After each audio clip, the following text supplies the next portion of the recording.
Hi, I'm Wendy from Shiny Happy World, and today I'm going to show you one more skill in the basic machine applique technique that I use. We've already talked about the basic technique, how to do convex curves, how to do concave curves, how to do points, and how to do notches. What I'm going to show you today is how to look at a pattern and figure out what's going to be layered over what on a more complicated pattern where you have to decide what sits on top, which pieces sit on top of and which pieces tuck behind other pieces. So this is the pattern that we're working with. I've already prepared all of the fabric pieces, but what I want, and I've left their freezer paper behind them so I can really show you where I left raw edges hanging and where I folded things over. So I'm going to dismantle him now that you've seen him. And we're going to start with the bottom of this pattern. So the bottom of the pattern is going to sit on the block, and you want to make sure the block is going to have seam allowance to it. So you want to make sure that the bottom of this piece also has seam allowance on it. So that's something that we are not going to fold up. So now I'll show you on the back of this piece. See, this is the bottom of his mouth. I folded the freezer paper, I folded the raw edge over the freezer paper on all of the top sides, but I've left it hanging at the bottom. You always put the freezer paper on and then cut it out roughly around the edge, leaving a seam allowance. Most of those seam allowances get folded over, and what we're talking about here is what not to fold over. So on this bottom piece, we're not folding over that bottom edge because it's basically going to be lined up with the edge of the block, and it's going to end up in the seam allowance. So that's the first piece. So we would line that up with the raw edge at the bottom of the block. Of course, you'd pull the freezer paper out first, but I'm just going to leave it in there. The next piece on here to look at, we're going to ignore the eyes and the teeth for now. We're going to look at the face, the top of the face. This is going to tuck behind the mouth. The general rule of thumb is that the wider piece always goes on top of the narrower piece. So this guy has a little bit of an underbite. So I designed the block so it would be easy so that this bottom piece is obviously a little bit wider than the top. It makes his mouth look cuter, and it also makes your construction a lot easier. So for the top piece, I've done the same thing that we did for the bottom piece. I folded over the seam allowance on the three top sides, and I left it hanging out at the bottom so that we can tuck that edge underneath the lower jaw. So I'm going to show you here. We would pull that paper off and we would tuck that behind there.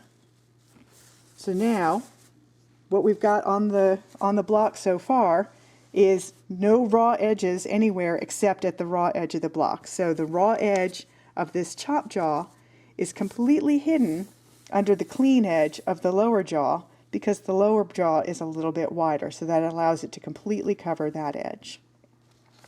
So the next thing we're going to look at are the horns. And of course the horns are narrower than these top edges, so they're going to be tucked underneath that top part.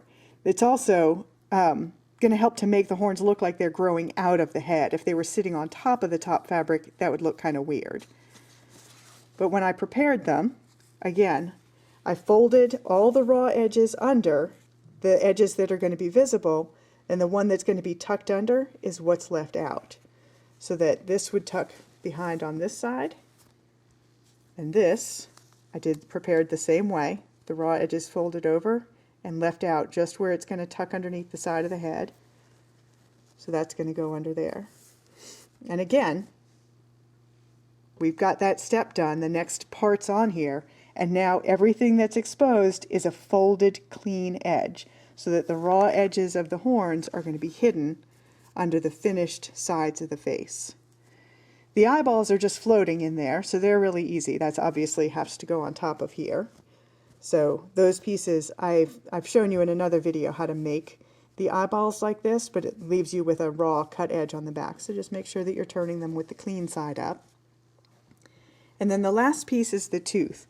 And I decided not to use the freezer paper on this because it was so small I was going to burn my fingers trying to fold these over. So instead I sewed two pieces together and turned them right side out and just left the bottom open for turning. This does two things. It allows me not to fuss with the freezer paper and the folding on a small piece, but it also allows me to make this a floppy tooth.